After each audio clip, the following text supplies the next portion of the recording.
Hi, everyone. This is Liza Florida, the host of 8 Billion Podcast.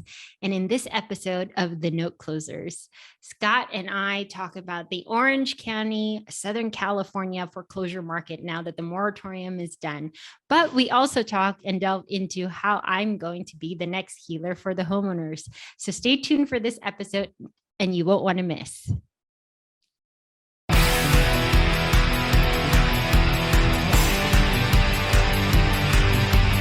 This is the Note Closers Show, where you get the latest developments in distressed note investing and learn the secrets of how you can control millions of dollars worth of property for pennies on the dollar.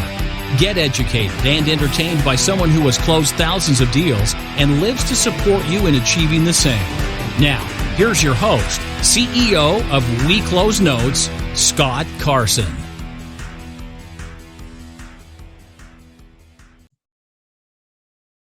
Good morning, good afternoon, good evening, everybody. Welcome to this episode of the Note Closers Show. As always, Scott Carson, excited to be here with you today. And I am so jacked up.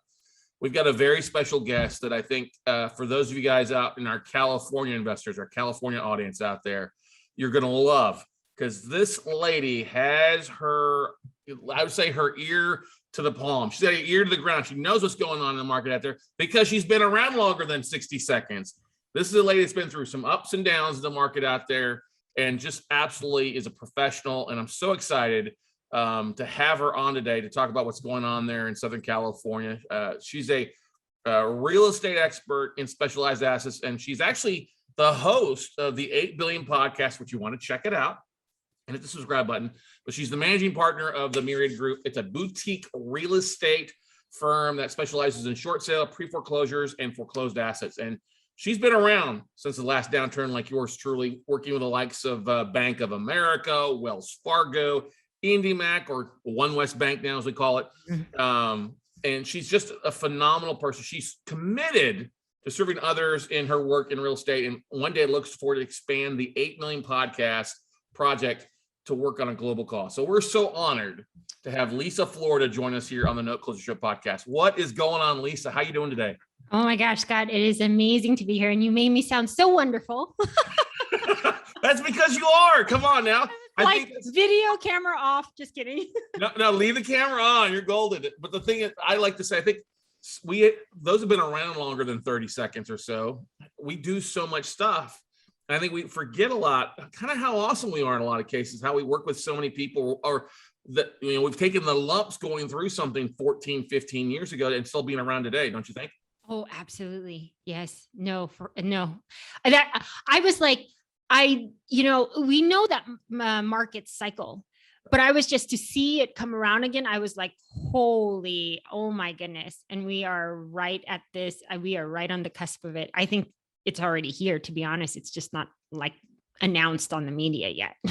Yeah, I think you have a lot of the media, and this is no offense to realtors, I can say this. I think a lot of the reports that come out are always backward facing. Oh, it was a record month. It's a record month. They don't look at what's coming down the pipeline so much. You think differently than that, which is the beautiful thing is why we have you. But before we dive into, let's talk. Why did you get into distressed assets back in 2000? Or kind of what was your foray into becoming a realtor and an investor? Well, it's a family business, Scott. It's a family business started by my mom. She was in accounting. She came here from the Philippines as a CPA, and she was doing people's taxes. And what ended up happening was for many years, she told people to get into homes because it was a tax shelter. Right. And then after some time, she just said, why don't I just take my chances and go into real estate? And she absolutely did amazing in it because she was really good at crunching numbers. Mm-hmm. So she saw different markets come on 1988, especially when we had the big, for us in Southern California, that was big because aerospace was having some issues, and we were hit immediately in our area of like Cerritos, Long Beach, because that's where a lot of the corporations are. And that began like short sales. But it was in 2006 when she did start to notice at the frenzy of the market, some things just weren't making any sense. And she goes, we're going to pivot, you guys. And our whole family was in it, all 3 kids. And she was a great leader. And because she was really good with numbers, she saw it. She goes, we're going to pivot and we're going after the banks. So and our first bank that we landed was Countrywide Home Loans, which at the time they boasted one in every four loans was a Countrywide loan, which became Bank of America. And that's really in a nutshell, for a really quick reference, how we got into it. But to be boots on the ground during that time, I mean, just to try and describe that in like 2 minutes, really, I mean, I could never describe it even in like maybe a documentary. But yeah, it had a lot to do with first starting to see that the clients, of course, back in 2006 and probably before, everyone was earning 20% equity. It's kind of like what was happening just these last couple of years. Yep. They'd turn around and or blink their eye, and then their homes were 20% more. And it was just that, like everyone was able to get into loans. If you could breathe, you could get a loan.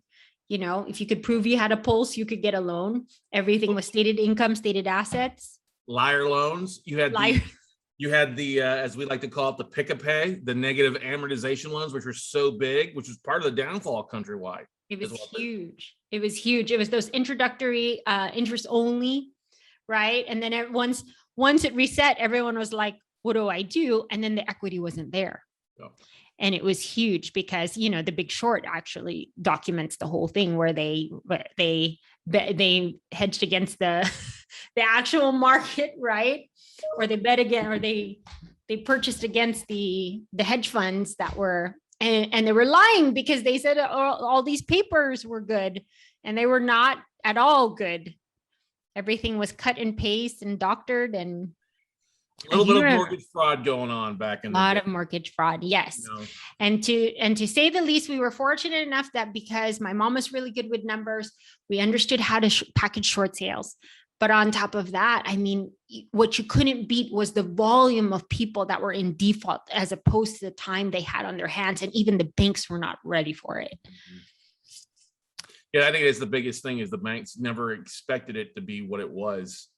And then we were talking previously about how titanium and Equator came about and some of these programs the banks have put in place to help deal with this. But it took a while. I mean, short sales were rampant, distress sales were rampant. Therefore, and it feels a lot like, because we were talking about this beforehand, it feels very similar, eerie with that big run up with the appreciation of value. And we're at that cusp, is that cusp where is value still going up or is value going down? Is it the end of the world? Right. Depends on what's going on. What's your take on what you're seeing out there because you're in Mission Viejo, Orange County kind of area, correct? Correct. I was actually surprised to run the numbers, right? Because of course, for us in the distressed property, industry, we try to run numbers. We try and stay close to our title reps, right? But our title reps were also busy servicing all of the people that were doing the frenzy real estate.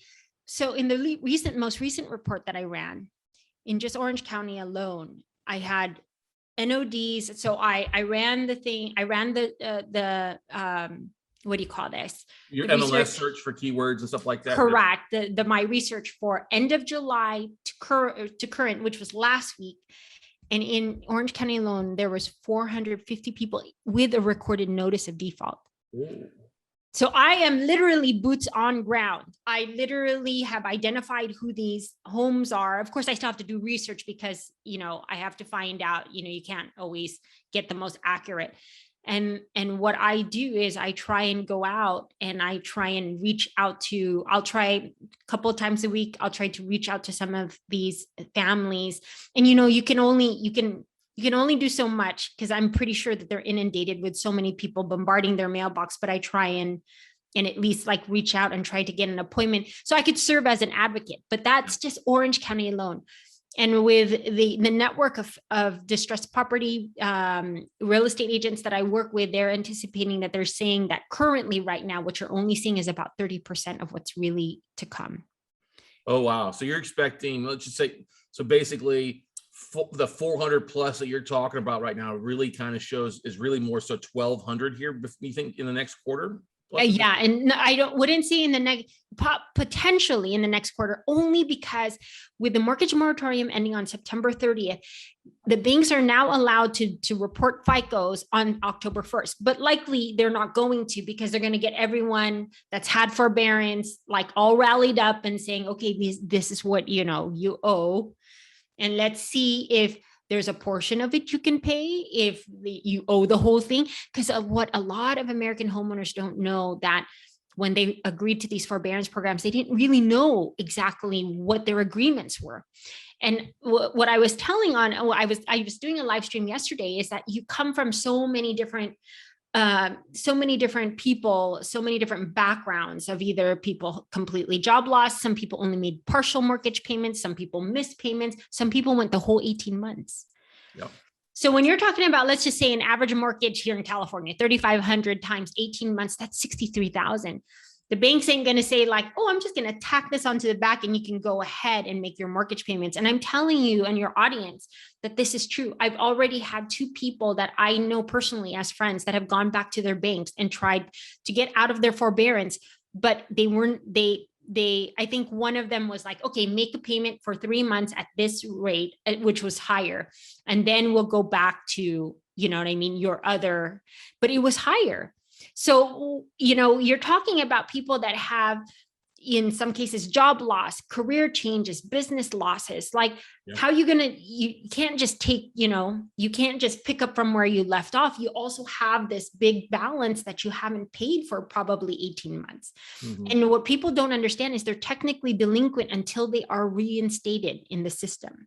Yep. That poses so many different scenarios, right? And that's what we were talking about, Scott, is inside the banks, there's so many different divisions of non-performing assets. Yes. And you know this, obviously.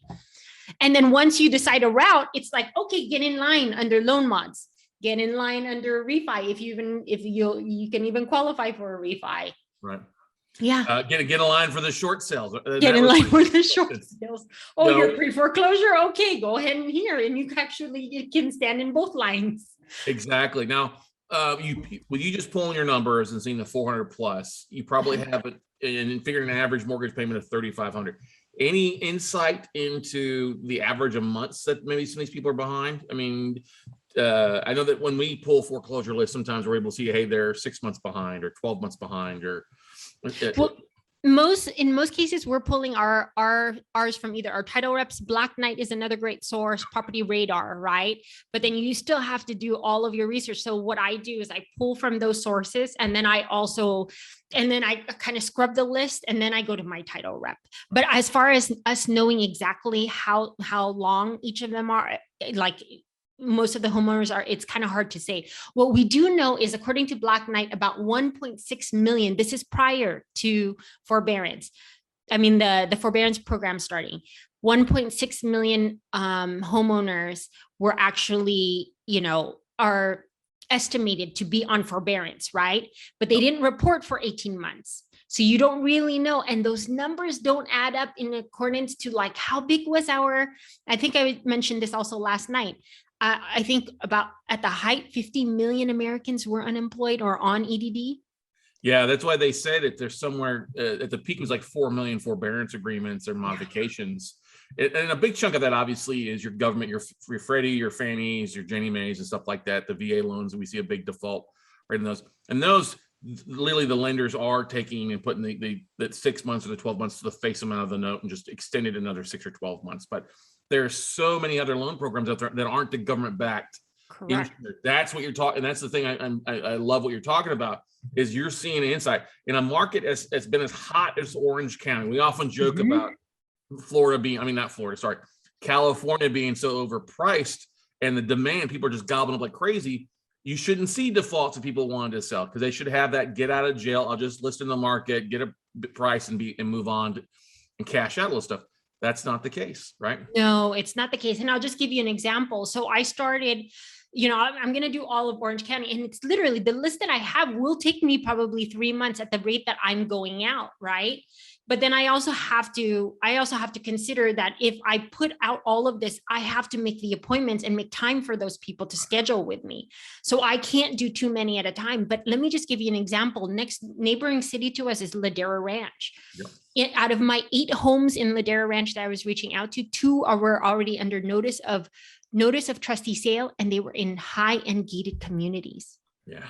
You're going to see a lot. And that's what you were talking about, right? Like these coastal properties, because it's the high value homes that lose the fastest equity. And it's interesting. And then it's hard because it's not like the investors aren't looking to pick those homes up. That's why they lose equity so fast, because it really is in a, it's really in a, a category of its own. Well, and that's the thing. We've seen that in Phoenix too. I was just out in Phoenix this last weekend. You're starting to see that $1 million plus price point in Scottsdale and stuff like that. That's the longest days on market.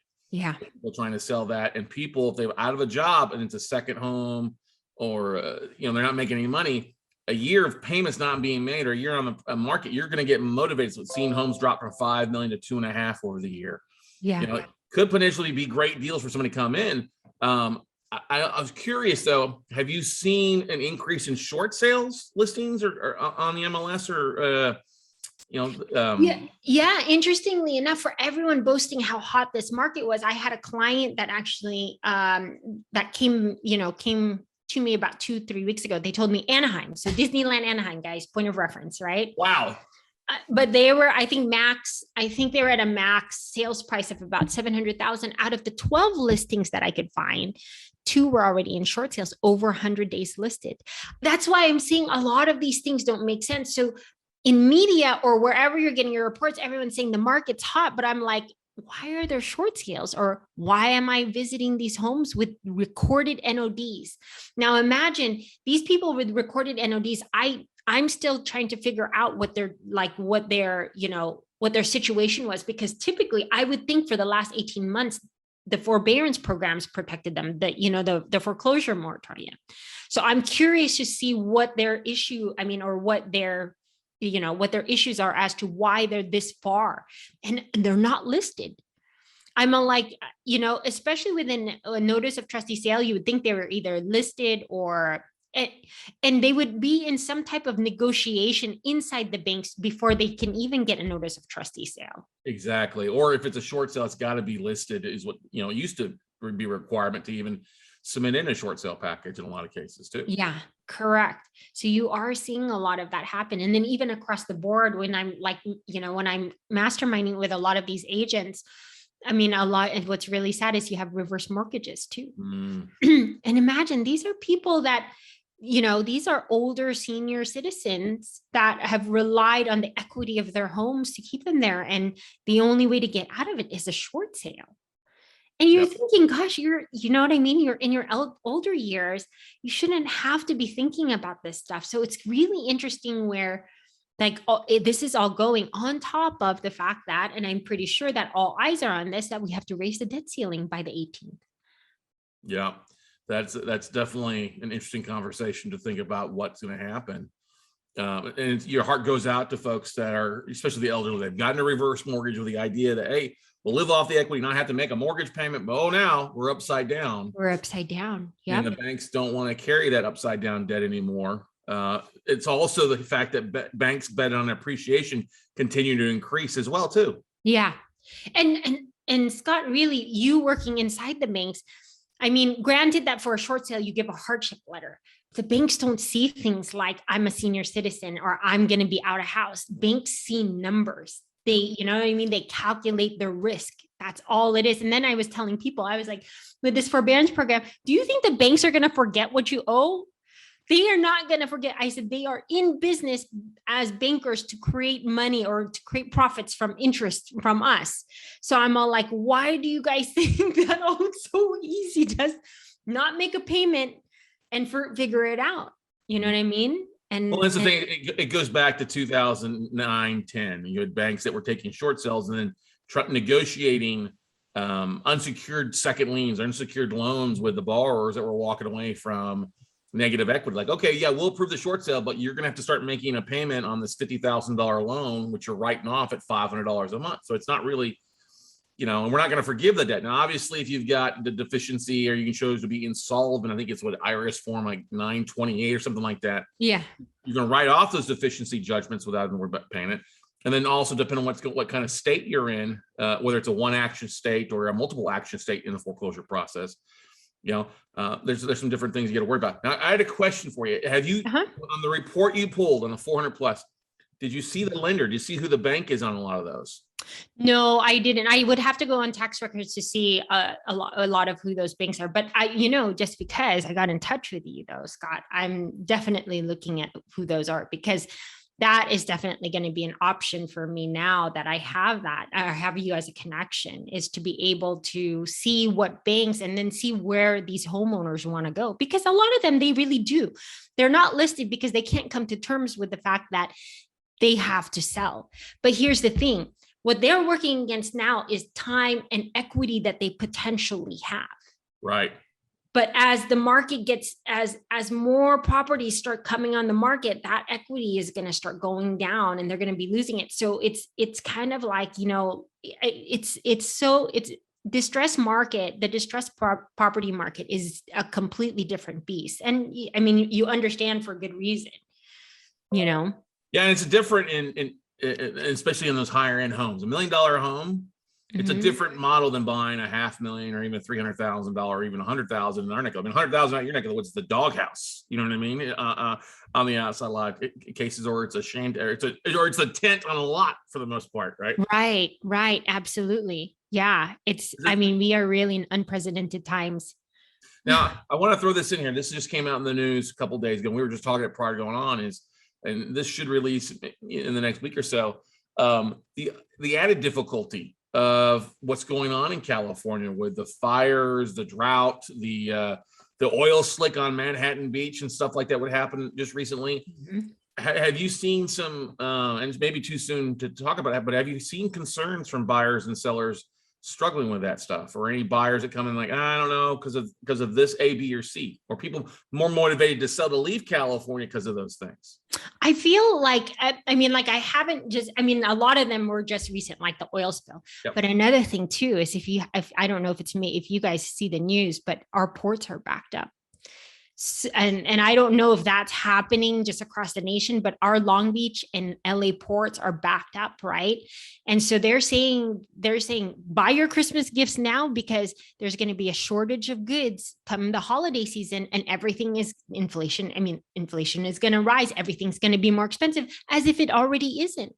And then the cost of living in California, even I'm like, okay, my son's a senior. Maybe I should plan on getting out of here. I mean, it's becoming very real for a lot of people. And they have, like I said, that's what I was going to say, Scott. I was like, please don't hate us Californians, because we're going to continue going to Texas.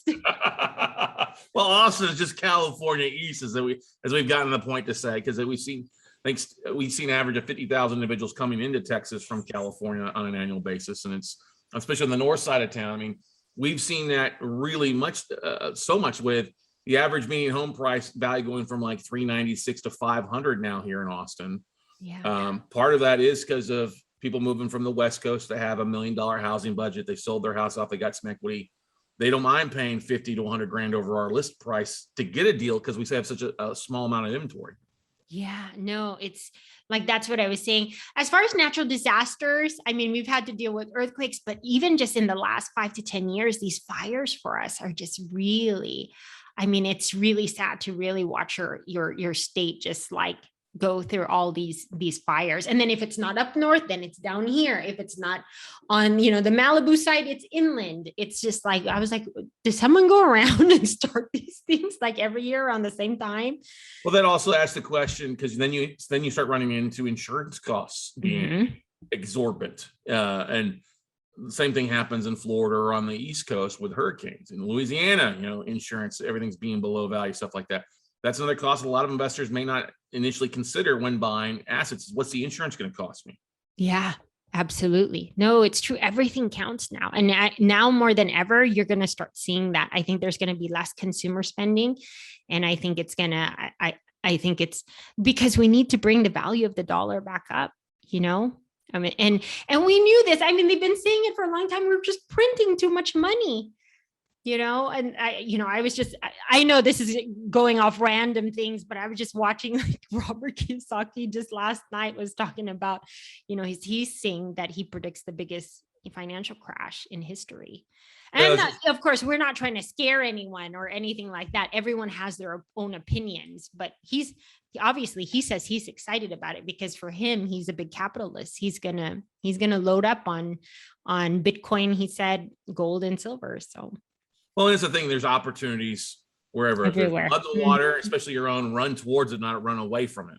So that's Right. my question to you. With everything going on, how are you leveraging what you're learning and applying it to your own bottom line? You mentioned you're going out and working to make appointments with these borrowers, trying to help them in their houses, but obviously that leads to profits and potential listings for foreclosure sales, REOs. Have you toyed with the fact of going more into short sales again? Is that number starting to pop back up again, or do you have enough 10 years ago? No, not by any means. That's why I was like, okay, guys. That's why I told you, I was like, okay, God, please let me make it through another market. You know what I mean? Because you learn, because to be honest with you though, Scott, was in that last market, we were over leveraged. Yeah. We had purchased a lot of investment properties between 2004 to 2006. So we experienced loss ourselves, and then we had to recoup. But then at the same time, I feel like that kind of balanced out. So now I'm given an opportunity like, okay, I see this. But also that's another thing too, is I feel like I'm more emotionally equipped to deal with these distressed homeowners where I probably couldn't, it would been it was very emotionally like the anxiety and all that kind of stuff. You know what I mean? Because at the same time, you're going under, you still have a responsibility. We have a responsibility to our relationship with the bank, but then you also have compassion for these people. Mm-hmm. It's just like you. That's why I thought that what you do is amazing, because you give the homeowner an opportunity to really, truly make these payments first. And then see, and then if that is not an option, I'd rather deal with you, Scott, than, maybe the bigger banks where it really is just a hard pull of the plug. Yeah, exactly. Well, that's the thing is, then you've got an hourly employee making decision who really doesn't care about what's going on with that asset or that borrower. It's just a matter of churn and burn for the most part. When they look at their desk and they've got all these files, they're not really worried about it. If there's something missing, they'll look at the hardship letter. It's more of a check the box hardship letter versus seeing what's going on. And that's the power of when you've been through a downturn, you've struggled, you've had losses, you have that empathy and are able to really talk that language, understand the fear and the stress that the borrower is going through. Because a lot of times borrowers are so stressed out. People do stupid shit when they're stressed out monetarily wise. They make dumb decisions a lot of times because they're just not thinking, or they keep praying that Biden's going to save them. Well, Biden's done about all he can, No, and then here's another sad part, because I was in a mastermind this morning they're all like, oh yeah, I'm a victim of mortgage fraud. And then you know what I say?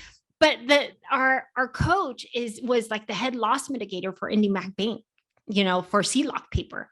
He's like, I've heard it all, you know what I mean? And that comes up all the time. But, and yes, it's sad because there really are some that were victims of mortgage fraud. And then everyone was like, and that's what he was saying. A lot of the hardship, is they didn't know. And it's true. They don't know. They're getting into these, really complicated contracts that, the banks created, and all they wanted was a home. Or he was like saying, oh, you do everything to qualify for the loan. I'm not saying lie, in essence, before lie. But he goes, but now you want to tell them the truth because you don't make all this money and you want a reduction. Yeah, you turn tail real fast. Well, I didn't know. And that's the one thing I think it's going to, I'm glad you brought that up. You think back to all the laws that went into place after 2008, 9, and 10 with CFPB, Consumer Finance Protection Bureau, and the mortgage brokers being responsible to look in a crystal ball to see if the borrowers could actually afford the mortgage up to 3 years after they originate the loan. Correct. That's the stuff that, like, as an ex-mortgage banker, I'm like, that doesn't make any sense. People do all sorts of stupid stuff, or they change jobs. God knows a pandemic kicks in, or a plandemic, some people would say, but right. And then you look at all the craziness of the California reelection just taking place, and absolutely, it is. That's why I'm saying. That's why. And then I was telling you, Scott, offline to the audience, we just had this huge thunderstorm in Southern California last night. I'm driving to go have dinner, pick up our food with my son, and the hail is huge, right? And I'm all like, this is not safe. I was telling my son, and he's all like, this is the coolest thing. And you see all this lightning come across. I was like, please, God, let me just make it through one more market so I can help these people. It literally sounds like a scene out of the Day After Tomorrow with Dennis Quaid. The hail coming right? in. It does. We are really, Scott, in unprecedented times. It's going to be really interesting, Yeah, you took the words right out of my mouth. Unprecedented times. And if those that understand the opportunities, because with every upturn or downturn, there are opportunities. There's opportunities to help people. You'll probably see a re-increase of short sale experts coming back into the market, or loan modification experts coming back into the market, trying to work with borrowers that don't have a clue what's going on or don't have the patience for it. That's the thing is, people have had 18 months to try to figure something out. Yeah. And I think we're going to see banks, especially, they're already at that point in the conversations I've been having. Banks have been very flush with cash, a lot of cash. We've actually, during this last 18 months, we've seen actually savings, and the average amount that people are saving actually increased, whereas beforehand we had a negative savings amount. Correct. Record amounts of credit card debt, but we've also seen record defaults of cars, auto debt, medical debt, credit card debt, So it's literally this house of cards that we've built our finances on, or our economy on, literally starting to crumble. And I wouldn't be surprised, Lisa, if you start seeing a increase in garage sales, or estate sales is what they say a lot of times, because what happened back then, we started seeing a garage sale economy. People had cashed out their equity or saved their money to buy all these toys, these boats, these jet skis, the second car, the other things, and now they can't pay their bills, so they're going to attempt to sell off their toys to try to float as long as they can to the next month or so. Oh yeah, that's absolutely what's going to happen. And then you have this record of there not being any people, can't find employees. All of a sudden, no one wants to work. That's because we've been giving people free sandwiches and free food, we'll just give you another $2,000, another $800, another $3,500 a month. You don't have to work. And we see that everywhere. I'm like, why are we having, if we got a record amount of job openings, there shouldn't be any unemployment. There shouldn't be any of this stuff. If people want to work, they need to go to work, because there's the opportunities out there, And I have a buddy that runs a Caterpillar dealership up in Indiana, and he pays $125,000 a year for a diesel mechanic. Okay. Wow. He would pay somebody, he will actually hire somebody, send them to school for 2 years, making 6 figures, and he can't fill the positions. I've got another friend who runs one of the largest plumbing franchises out of Waco, Texas, throughout the state of Texas. She can't hire enough plumbers, and if you're a decent plumber, half-ass, only half butt cracks, plumbers crack sticking out. You can make $80,000 to $100,000 a year, doing that kind of stuff. But people, we've given away too many people. I think this sense of entitlement by a lot of people. It's almost like the Randy Quaid, the Uncle Joey aspect of like from Christmas Vacation. Oh, he's been waiting for a management position for 6 years. You know what I mean? It's kind of that aspect of things, Yeah, I just can't. I'm baffled at. That's why I was like, oh, if this real estate doesn't work, I was like, I'll go to Indiana. I'll go to the Hoosier State. It was just, that, honestly, for me, going back to that question, maybe you asked probably 10 minutes ago, I'm looking for an opportunity, of course, like I said, to really help a lot of these homeowners out, because not every one of them is going to equate to a sale. But as I create, if I create relationships, and then if they do end up having to sell their home and they trust me with that, then I also have a big network of people that have been in all kinds of real estate, for the last 20 some odd years. Then I'm looking just to really save up, and it's going back to the basics again. Yeah. It really is going back to the basics. Well, that's the thing. In an up market, everybody can make money, but when the market turns south, you've got to get back to the basics of marketing. You got to get back to the basics of door knocking, talking to people, getting in front of people's faces, not in a negative way, but getting back in front of them and say, listen, hey, you prayed for something to happen. I'm God's answer to your problems, right? Yeah, that was exactly it. Like I go and I reach out. So like it's of course permission based marketing for me. So I go out, I stick like, some a notice, and then they call in to make an appointment. But and typically what happens, I didn't have my package and she was outside. So I was like, Lisa, how could you forget your package? But I really just felt so compelled because she was just sweeping, you know what I mean? I was just like, hey, are you okay? Do you have all of your resources available to you? Do you understand what steps have you taken? And then, I understand that there's all kinds of people that solicit. So, but it takes time to warm up the conversation to at least let them know you've been in the business, like you understand. But it's going back to the basics. It's boots on ground right now. Yeah. And so, I mean, you're right. People are being inundated with direct mail, postcards, robo dialers. One of the things that we don't do a lot of direct mail marketing because we're going directly to the banks, but we are targeting subject to deals and some things like that. And we've gone back to the point of putting my picture on the bottom, or telling my students, like, put your picture in the bottom of your letter, and then put at the bottom, P.S. I put my picture on here so I'm a real person with real solutions. Right. You know what I mean? And people like that. They want solutions. They don't necessarily want to sign over their house and let somebody else make a ton of money. But they, if you can make money by helping people, and there are a lot of people that just want to walk away too. They want to get out of a bad situation and kind of restart everything all over there. Yeah, they do. And another concern that a lot of the real estate agents were talking about too in the more recent times is, we're going to lose our business to Zillow and all this kind of stuff because they're going to list them. But I'm telling you, this market that's coming on, it's nothing Zillow can give you in terms of, but I'm so glad Zillow's been overpaying for assets too, buying their own assets and stuff like that. BlackRock, they've been overpaying for assets. I wouldn't be surprised you start seeing some short sales or Zillow was the buyer on at some point. I mean, yeah, you've got some cheap money. You might be able to ride that through a little bit, but this goes on. It's not going to be a quick turnaround. If it does drop, it's going to be for a while. I would not be surprised you start seeing some opportunities, some foreclosures from some of the big e-buyers out there, Yeah, it's different. And then what I was also telling people was like, back in 2008, you had a lot of millionaires that had like capital, and they were the individuals that were going to the auction blocks, buying $70,000, $80,000 homes. Right now, everyone's the big Grant Cardones, the big capital groups where they're buying hundreds of millions of dollars in portfolio. It's like, it's really, the gap is growing big. And that's why I'm saying, like, people have to open their eyes.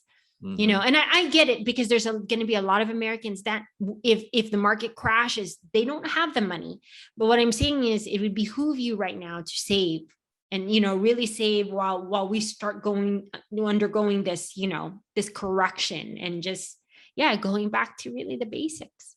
Yeah. Cutting out any exterior expenses, putting as much money aside, because you've got cash or you've got savings, retirement, 401k, self-directed IRAs, having that cash is going to be king to pick up assets, especially as we get to the fourth quarter. I mean, we're filming this the first week of October. Right. Fourth quarter of this year, I think, is going to be Christmas for distressed distressed realtors, distressed investors out there that have the capital to purchase this stuff off the bank's book. And whatever doesn't happen in the fourth quarter, it will definitely happen Q1, as the banks are look, okay, we got to get books, Oh, fully. Because right now you're just thinking like, okay, all these people that are coming out of forbearance, now they're in negotiations.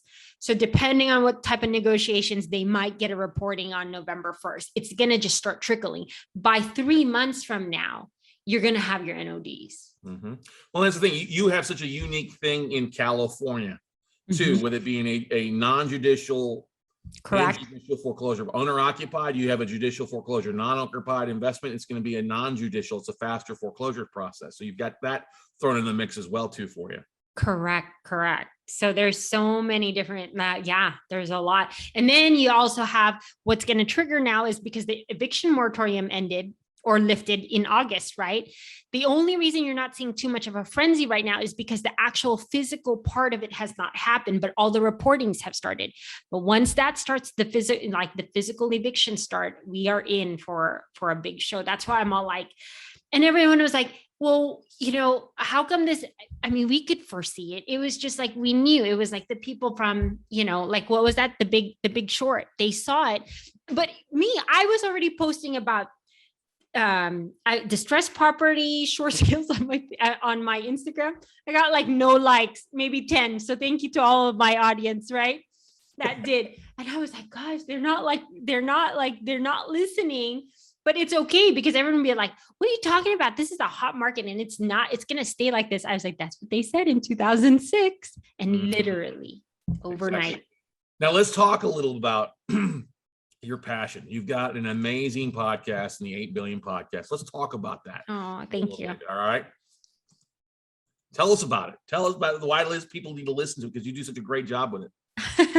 So I know you guys, I know that I've put out a lot of real estate info in the first 40 minutes, but really a big part of my life is a mission and a calling that I said yes to. And it's a passion project. It's called 8 Billion.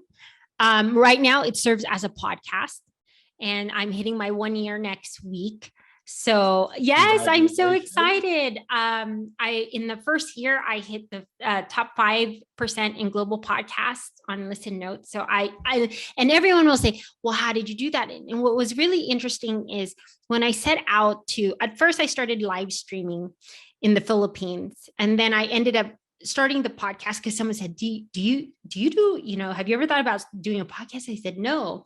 And so I looked into it. I started it literally like within a week or two. And I set off on a global mission.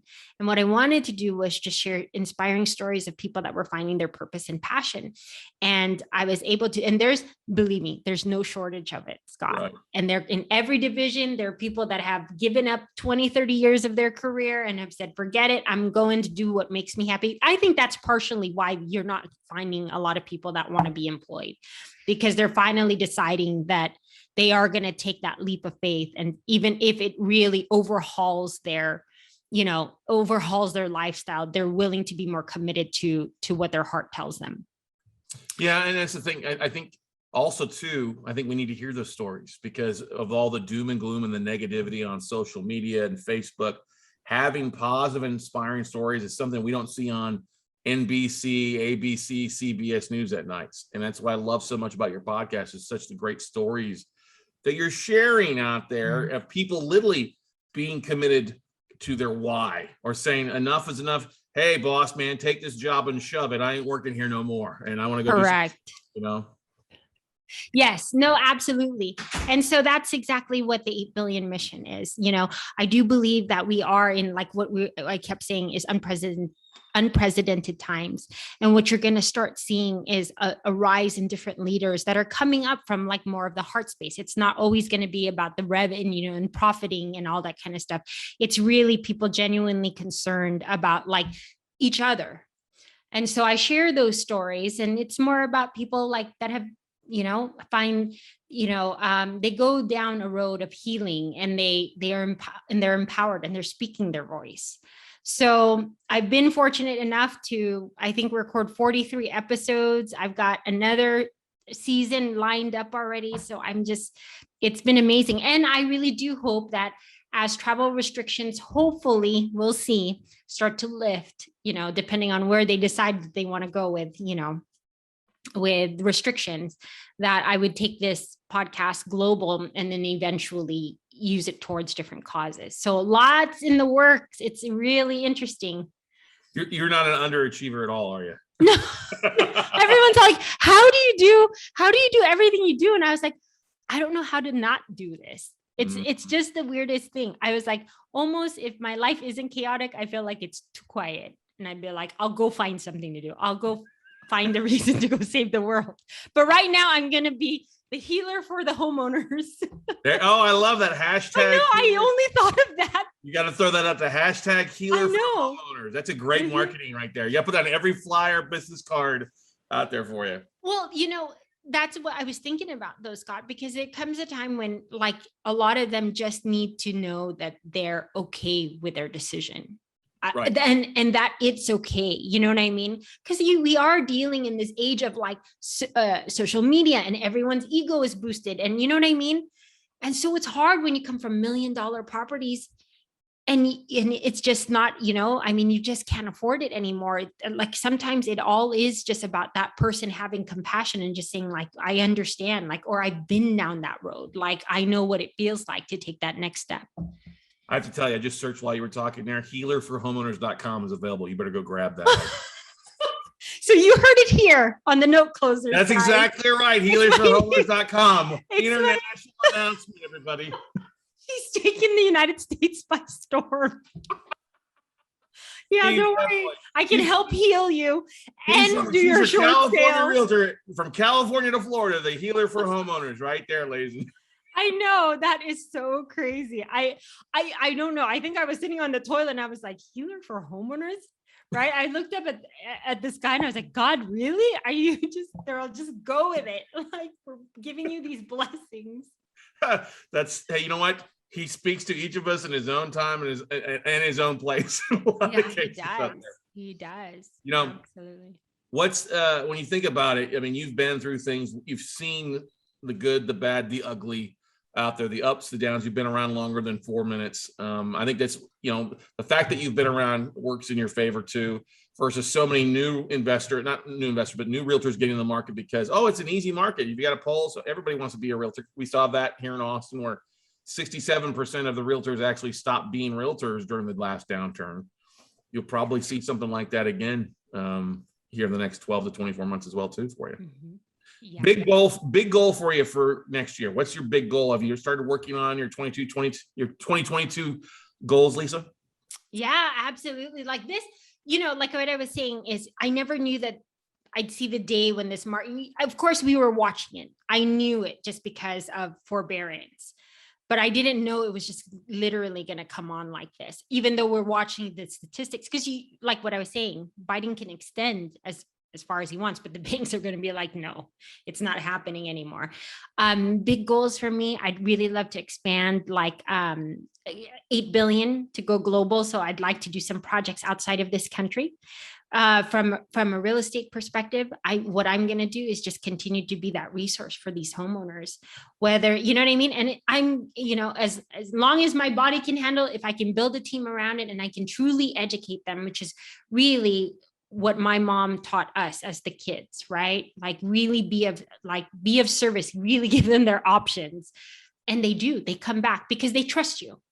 If I could do that in 2022, then I will have already exceeded anything that, I put a vision out there for. Yeah, I love that. That's phenomenal. And I think we have a lack of that a lot of times. People don't realize you stick around, you keep being a service to your listeners, being to your audience and walking along, not just not talking about, but literally going out there and continuing to give to people, to pour yourself into people that are having a rough time. It's such a valuable thing to have. Mm-hmm. And people will see that, they'll love you for it, and they'll come back and you'll be the person that they reach out to when they need help or healing, right? Right. The healer for the homeowners. Sometimes some of the best ideas come up on podcasts. I better actually get that one. I should start hashtagging it. There you go. Exactly. Like the whole John Oliver, the hashtag this. So check it out. If you're listening, everybody out there, whether you're watching this live on YouTube or listening to this live, or you're listening on our radio station, especially like in Long Beach, we got to give a big shout out to 101.5 FM, which is our internet radio station in California. And listeners out there, type in a hashtag healing. What do we say? What? Sorry, healer for the homeowners. Healer for the homeowners out there, and check out Lisa's podcast, the 8 million. Lisa, 8 billion. 8 billion. 8 billion. Let's not undersell it. 8 billion. Not even. My apologies. I'm definitely an underachiever. It's the whole human race. That's right. That's exactly right out there. So looking forward to you helping and starting with those 400 plus that are struggling there in Orange County, those bars that need some help out there. It's a good drop in the bucket to get things rocking and rolling for you. Yeah, it sure is. Yeah, I've got my work cut out for me.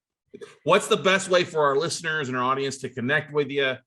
Lisa, what's the best way? Well, of course, I am on all platforms, social media platforms, LinkedIn, Instagram, and of course, Facebook under Liza Florida.